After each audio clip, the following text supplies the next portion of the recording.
So number 4, communicate everything you possibly can to your partners. The more they know, the more they'll understand. The more they understand, the more they'll care. Once they care, there's no stopping them. If you don't trust your associates to know what's going on, they'll know you don't really consider them partners. Information is power, and the gain you get from empowering your associates more than offsets the risks of informing your competitors. This one feels like a no-brainer, but it's missing from so many corporate environments today.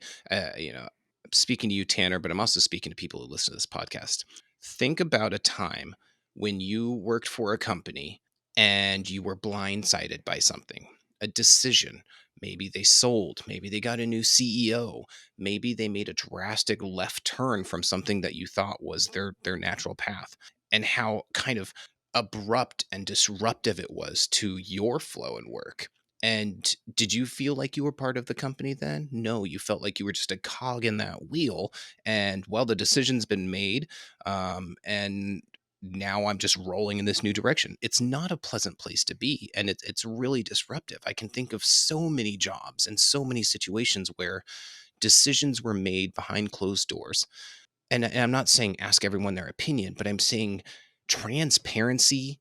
If during these situations at these companies they had a town hall meeting or something like that, and before the decision was made said, hey, we're thinking of this, and we'd love some perspective, if you have some time, stop by my office, I would have felt like a valued member. Just to say, hey, they're telling me beforehand. That's rare to find these days. There's no real secret sauce to business. Like even like the food formulas and all this stuff, like they can figure it out and copy it.